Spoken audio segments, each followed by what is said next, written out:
Welcome to Holy Grit Leadership That Lasts, the podcast for leaders who are done with fluff and hungry for depth. Hey, listen, if you're looking for more than just quick wins and shallow strategies in leadership, you're in the right place. We're talking bold, ethical, and effective leadership fueled by timeless truth from scriptures and built to withstand the pressure of the real world. Okay, now listen. Whether you're leading a church, running a business, managing a team, or just trying to hold your life together on Monday morning, Holy Grit Leadership is here to help you lead with courage, clarity, and conviction. Listen, this isn't your grandma's Bible study. Unless she was a total boss, let's dig in, let's lead well, let's build some leadership that lasts. Okay, it's time. Episode 7. You're listening or watching to Holy Grit. Hopefully watching. Yes. If you're looking at these amazing studs, You're in the right place. Holy Grit, Leadership That Lasts, Episode 7.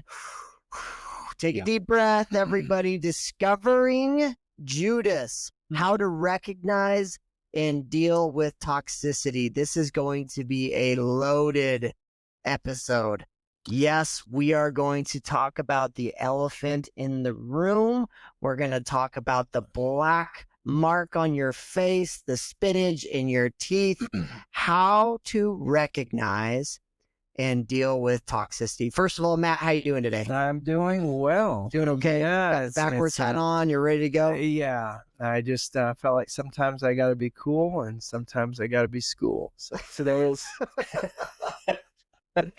today is cool, I guess. Yeah. And well, why does school have to be the opposite of cool? You know who you're talking to, right? I know. Like dorky and I'm just saying, like I can be all nice and neat too, but I chose to wear my hat back. Us pencil pushers will push you right out of the room. I'm going to tell you that right now. So today, if you're listening and you're thinking, all right, I have seen, heard, felt some toxicity in the workplace. Gene and Matt, help me out here. Mm-hmm. All right. So we're just going to kick this off today with a question. Yeah. Are you ready to? Sure. Are you ready to take on the first question? I think so. I hope so. Okay. So it's real simple, Matt. How can leaders discern between someone who is struggling versus someone who is toxic? Yeah. Well, this goes back to the last episode. I'm going to start out there. It's a good transition point because we talked about a healthy culture. We talked about guarding the gate, but sometimes the gate is, you miss one. And so somebody on your team is struggling. Maybe they're being toxic towards the rest of the team. And when we talk about toxicity, we're talking about things that create division on the team. So things like gossip, things like name calling, and primarily most of this time it happens behind closed doors. So it's a root of bitterness that grows up on the team.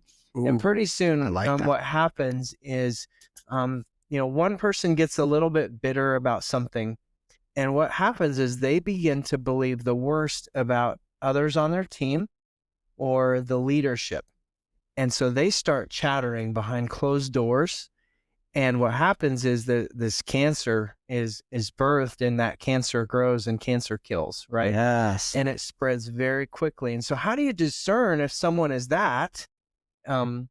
causing this cancer, or they're really struggling and maybe, a symptom of the pain that they're in is causing division on the team? Mm-hmm. You have to know your culture. Knowing your culture and developing that culture is knowing your team, spending time building relationships, because the greatest antidote to the gossiping and the backstabbing is just jumping right in the middle of it and saying, okay, I sense something's going on here.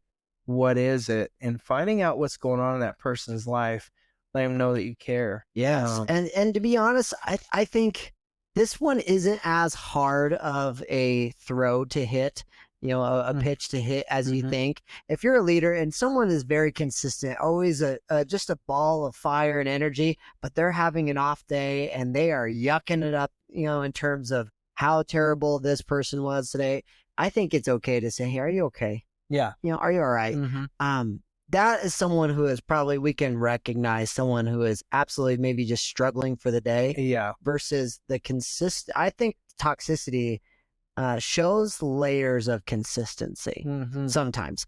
And I really like what you said about the way I was picturing it as you were saying this. I was picturing toxicity as someone who is giving a high five, and they were giving a high five to characteristics such as bitterness, jealousy, and anger, and you said a couple more, but I think that when you're looking to see where is the toxicity in our organization, you have to look for that. What is that toxicity giving a high five to? And I think you nailed it with, people that are bitter, people that are jealous, people that are angry, people that maybe didn't get a promotion, people that have a problem with the way that you lead. Is there any other attributes that I'm missing that you think that toxicity really plays into? The scary thing about toxicity is that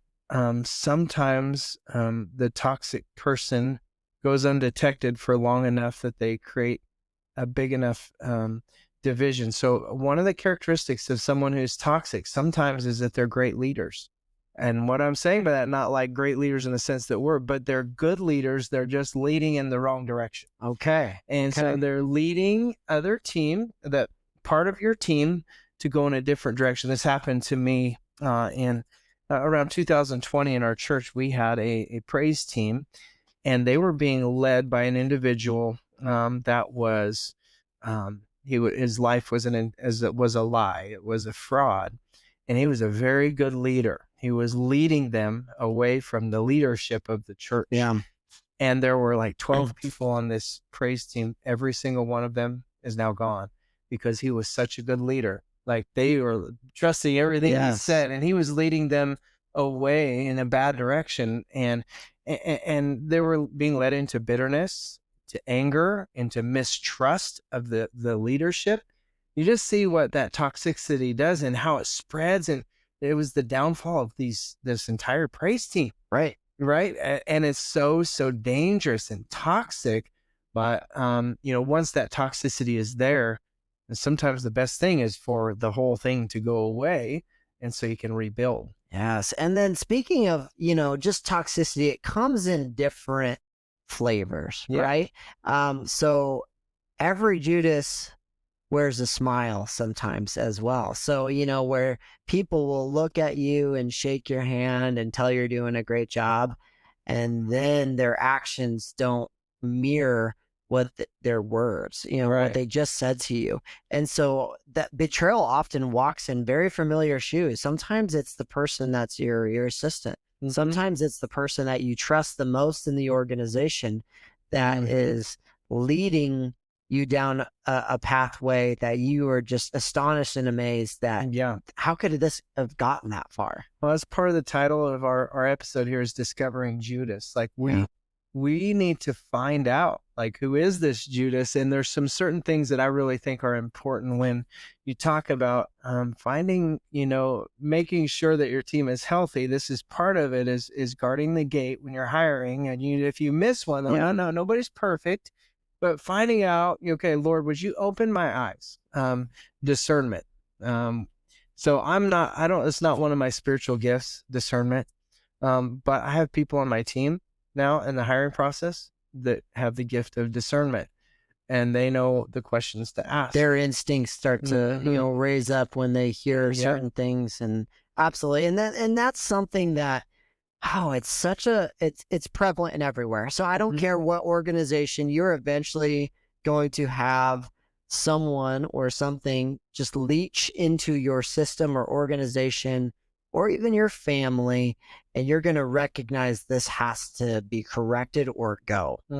And you and I were having a conversation the other day of our success rate at fixing inherently toxic and negative people. And what would you say that percentage of success rate we talked about is? That was 0. Yeah. So, Matt and I, we kind of pound the chest of a little bit of, we really think of each other. I'm like, gosh, as we were talking about the episode, we thought, man, I've worked with the people, but I haven't really turned them around. And that's such a hard concept to, and I'm not saying it can't be done, but I will tell you from, your, 10, 15 plus years of leadership as well as mine, our success rate isn't very high. Yeah. And we're talking about people we find out are toxic and we give them an opportunity to change and we work with them or they have to go.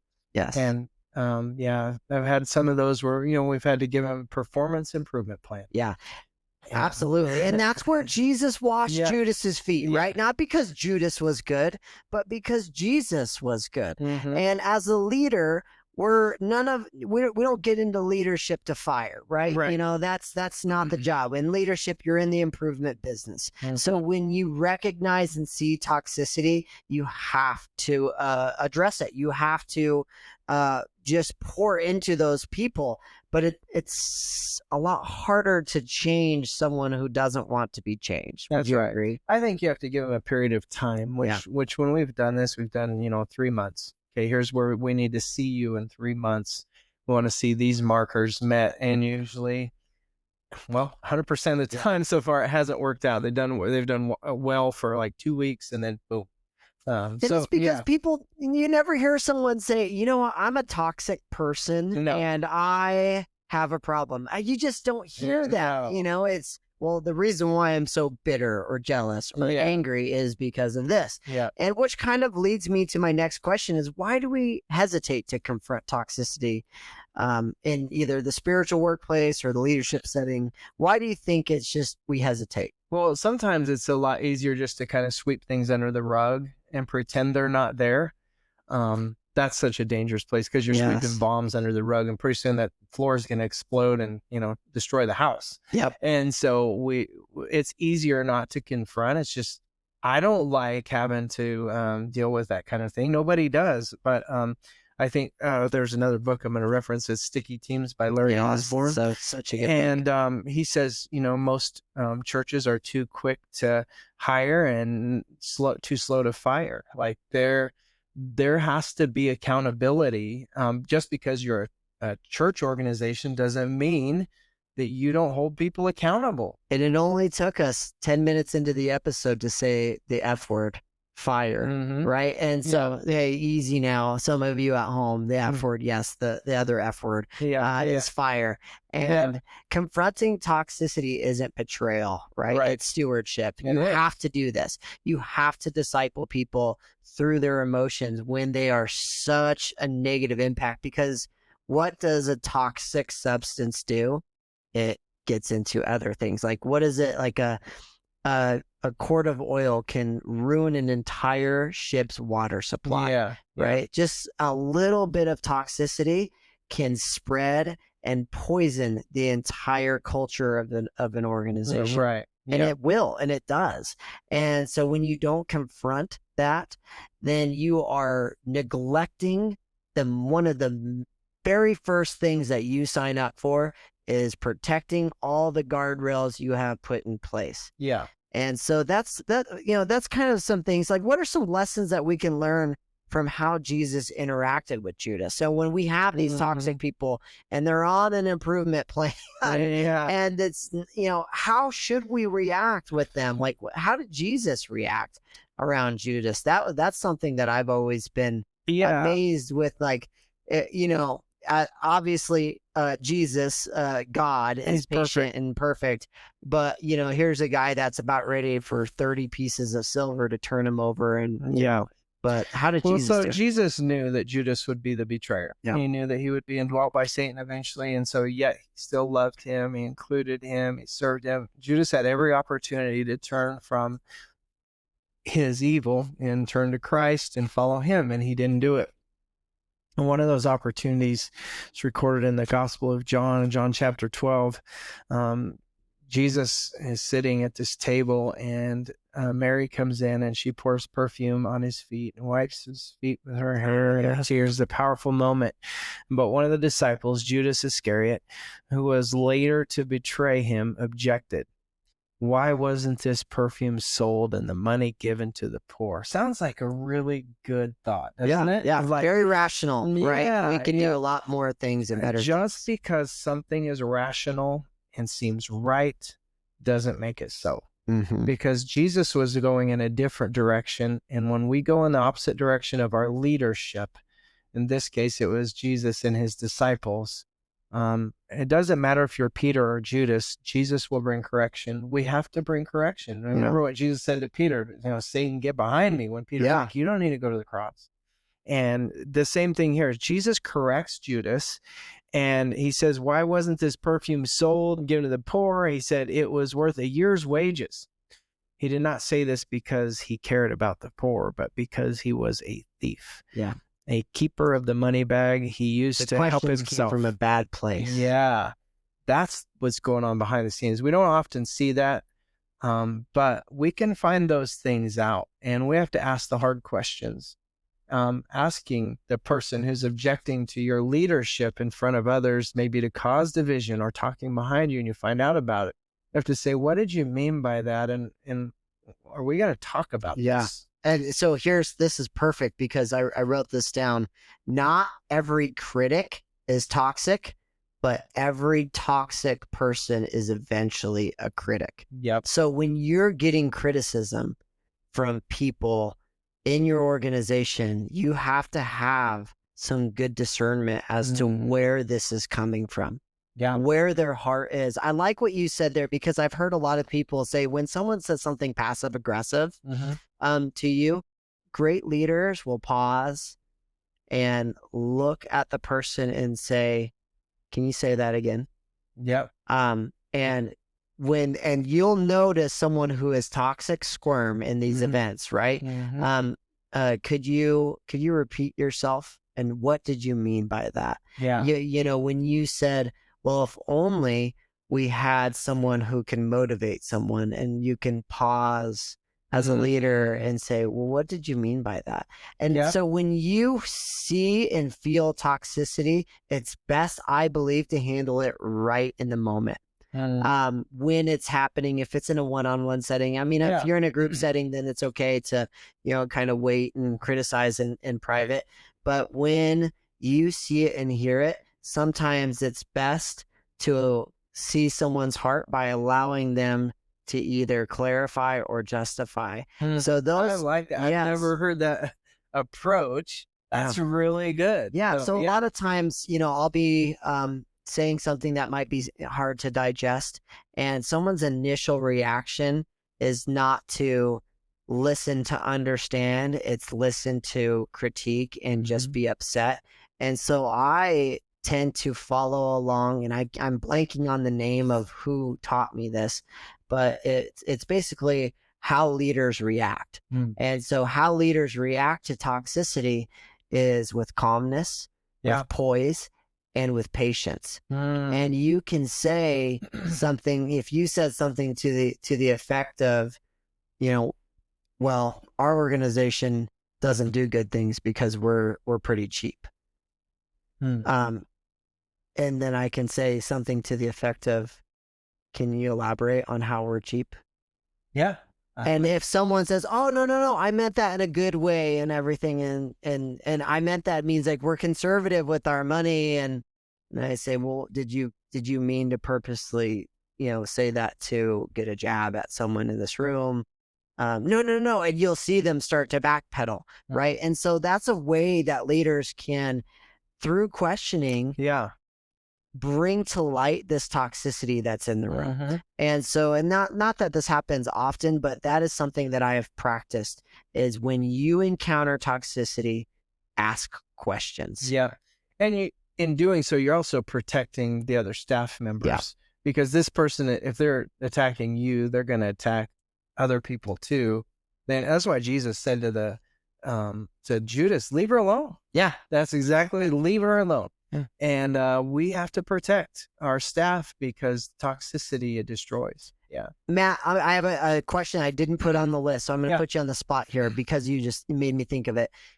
In organizations where someone's been there, done that, has been done it for years and years and years, and someone new has an exciting idea and it's automatically shut down by someone who's been there because we tried that before, it didn't work. Would you consider that a toxic employee?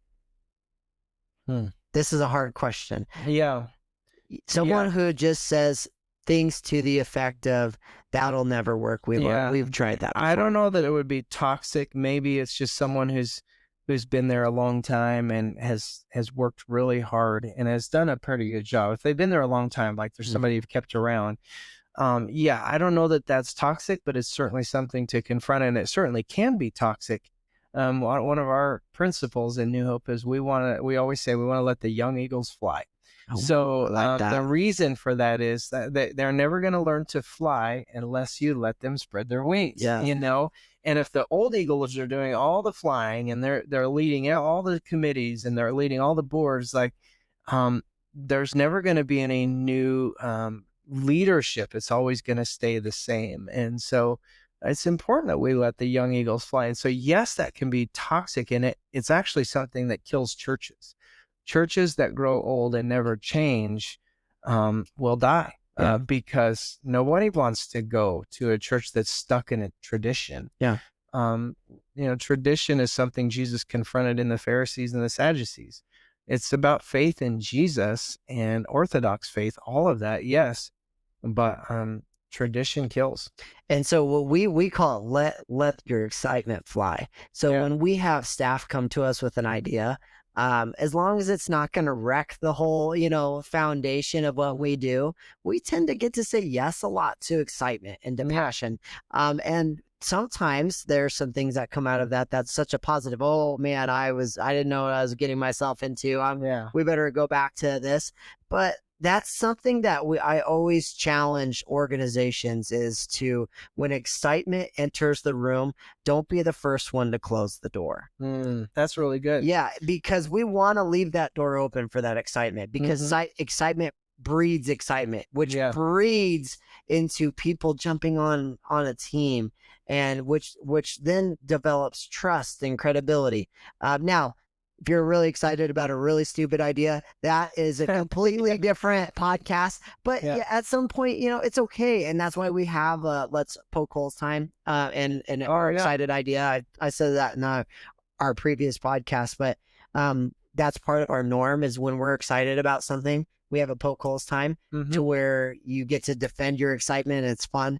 But that's just something I want people to think about. I agree with you. It's not necessarily toxicity, but it also is something that can kill passion right away. Yeah, and I think one of the main characteristics of toxicity is negativity. Yeah. I mean, if that person is someone who's negative about every idea and negative about, like, they're going to last long in my organization and not yours either. I think negativity is something that is definitely stuck with toxicity. It has to be.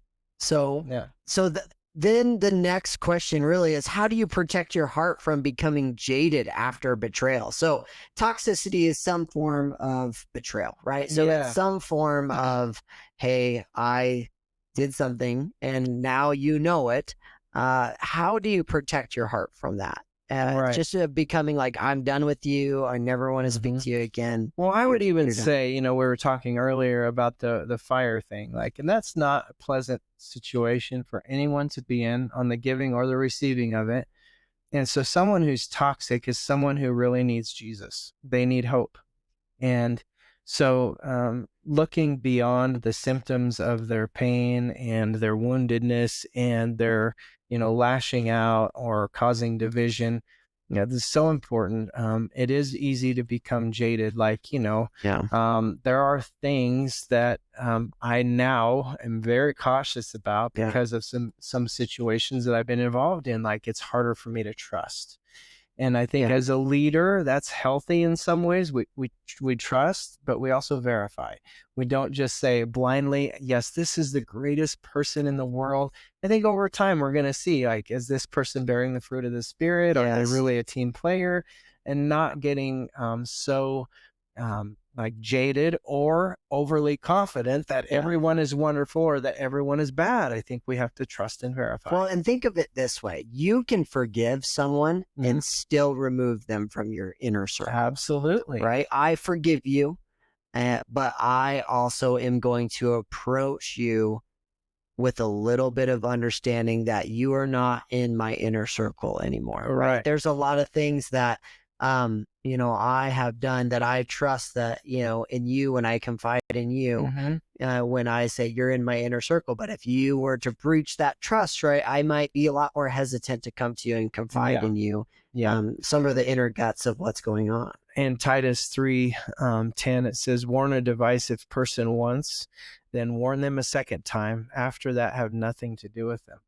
Wipe the dust, huh? Right off the feet. And so that is not in the sense that you're hating the person. It's turning them over so that they can be corrected by their own consequences of their sin. Yeah. And it's a hard thing to do, and I've had to do that on a couple of occasions. And again, it has to be God working that out in their lives. I'm not God, but all I can do is hold them to account. And you, as a leader, that's what we do as leaders. We have a different mantle than an employee. God has given us responsibility over other people, and managing that situation is not healthy when we let toxicity just continue to grow, because it causes division in everyone else's life too, and the whole staff. Yes. And causes problems at home. Like, I want to give just a good example of this. I've talked before about this worship pastor I had to fire my first day as the lead pastor. And the guy who was my predecessor, who was an awesome man of God, he'll even tell you this. So if he's watching this, he will know.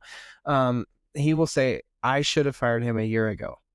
And he didn't. And guess what that did? It caused toxicity in this huge praise team. Yes. It also caused toxicity in the church at large. We ended up losing 15, 16 people from that. And I mean, that's not a lot. Because they create their own inner circle. Yeah. That was causing division between my wife and I.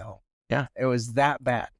And so toxicity is something that spreads quickly. And as leaders, we're protecting our staff and our staff families from that kind of negativity. Yes, that's such a good point. You cannot stop toxicity at the door that you work at. It will follow you everywhere. Follow you home. And like you said, it'll follow you home. It'll follow you into your conversations. Yeah. It'll follow you into your time with God.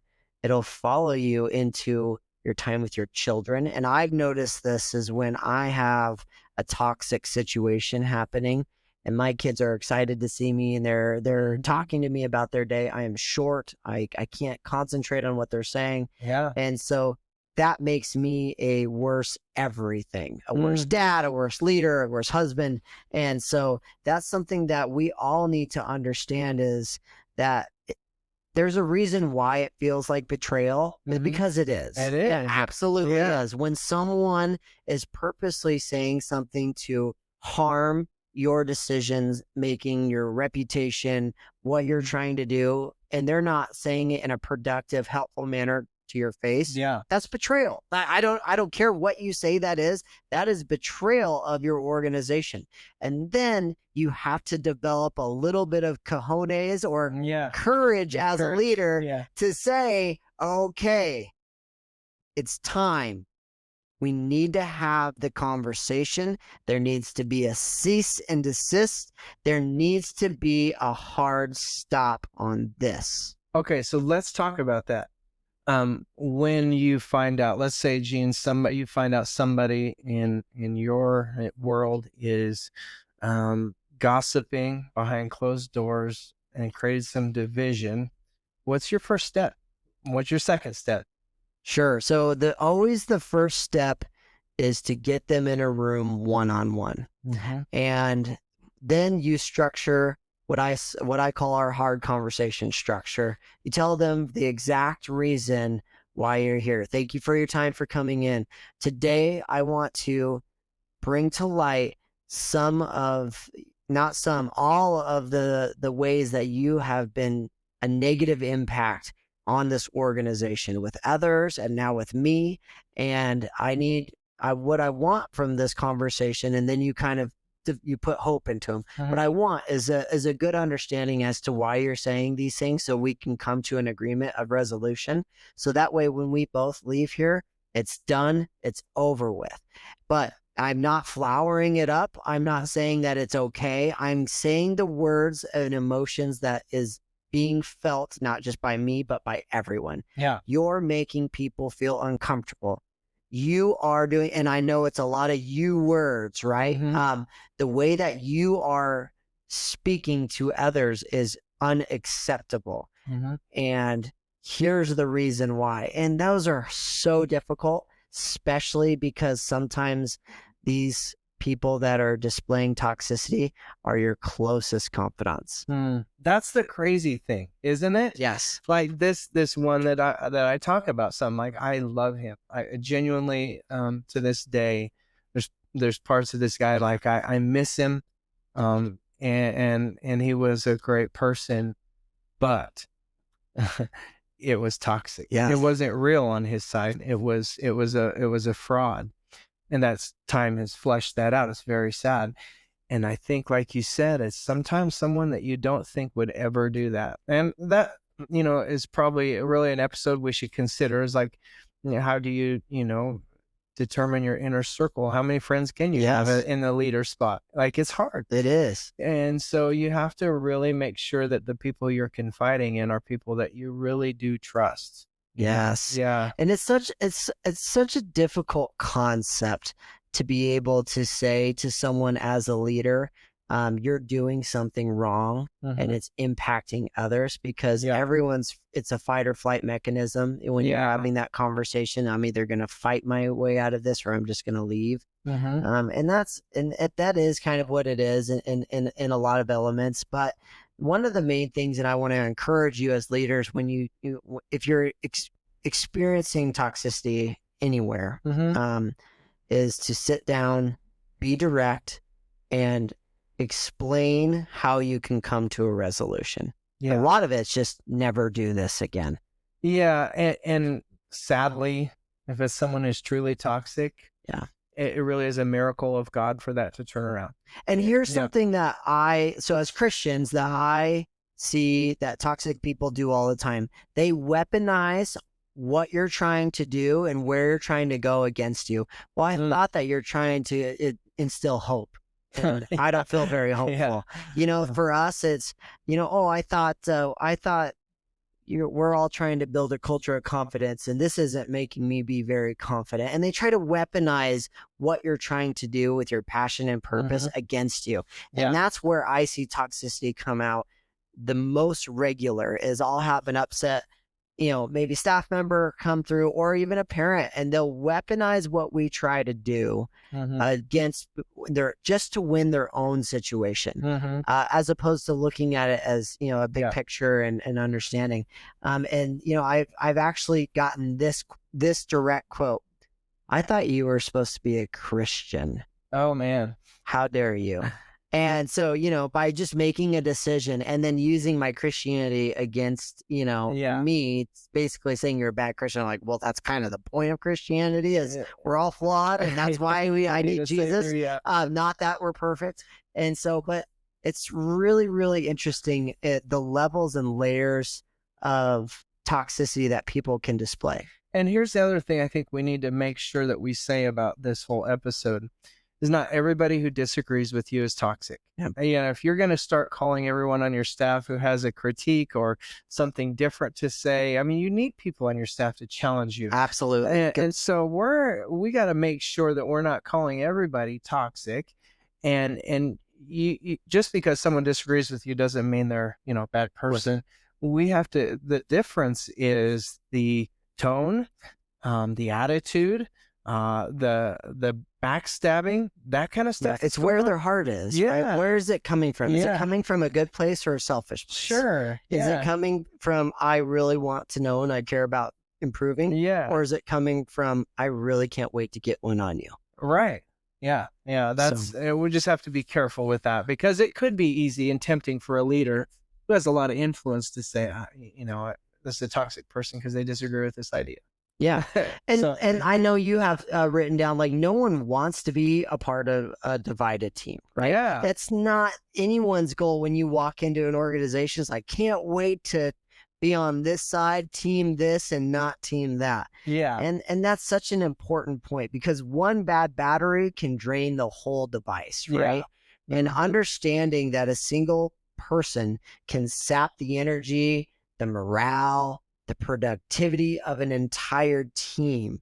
It's like a malfunctioning part in a car. yeah. It may seem small, but everyone feels it. I don't know if you know your truck well enough, but the moment there's something small going on, you just know You know it. there's Yeah. something wrong. Yeah. And it's the same in leadership. When you can feel toxicity, it's just having the courage to address it. All right. Some of the things that we deal with in a church culture, and toxicity is not somebody on your staff. Yeah. Somebody that's coming to church, maybe a wolf in sheep's clothing. They've been sent there to sow seeds of discord and division. And so as leaders, if I'm speaking to pastors and elders right now, as we have to be on our guard. Yes. That's one of the main roles as an elder, as a pastor, is to protect the flock. And usually a divided team is a very wounded team. Yes. And so we have to make sure that we don't allow the wolves to come in and lay ravage to our flock. We have to be careful. So, Matt, last question. Can a person change? Can a toxic person change? And what role, if any, should a leader play in that transformation? Oh, man. Because we know that Jesus can change and do all of those things, right? Yeah. But Obviously, can it the change? answer is yes, absolutely, with the help of God. I can't be that agent of change. Yeah. It's like we try, and I think we have to give our best effort. That's Yeah. what we do. What I call them our PIPs, or PIPs, performance improvement Yes. plans. Yep. And so we say, here's what you need to do, and we want to help you. We want to reconcile you. We want you to be the best member of this team that you can be. But if you can't do that, we have to let you go. Yes. And so we have to try. We have to help them. And so the answer is yes.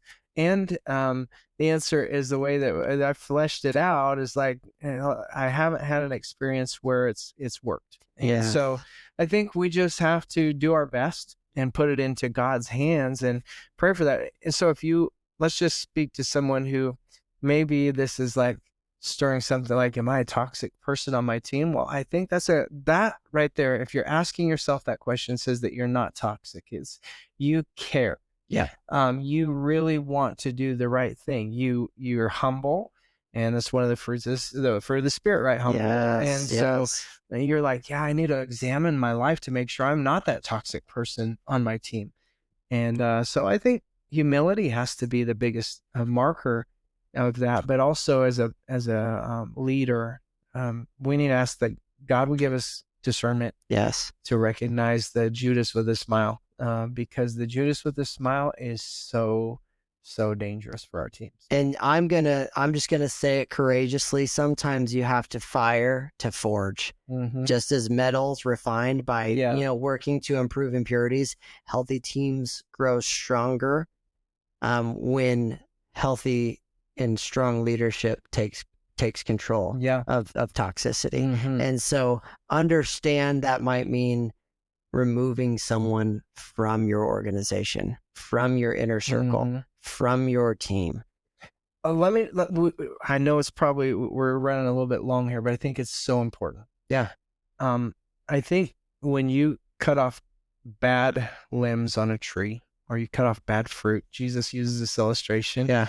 Right? It prunes so that there can be new growth, so that there is health. You cut off the bad stuff so that it's healthy. Yeah. And it grows. And one of the best feelings, even though it's so hard in the moment, is you look back at the bad fruit that we had and some of the bad branches that we had, and they were pruned. Mm-hmm. And now God has grown and expanded, and it's beautiful and it's wonderful.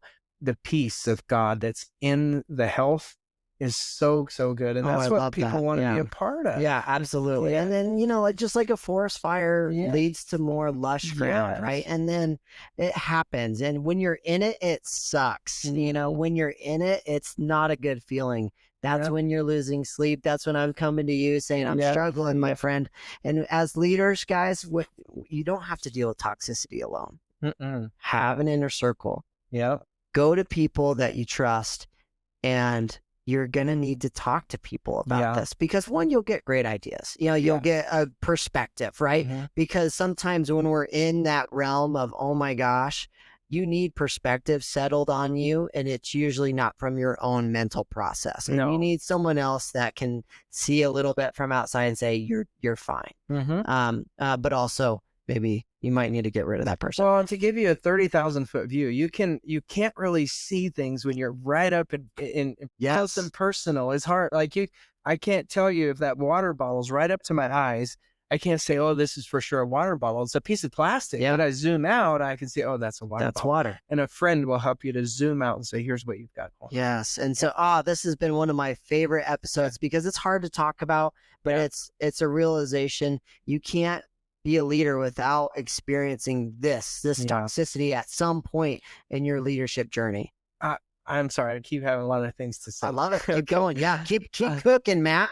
This is one of the hardest things a leader will go through, but it's one of the most important things that a leader will go through, because it shows you that God is faithful and you can trust him when you do it his way. That's what Jesus did. He cut out things that didn't belong.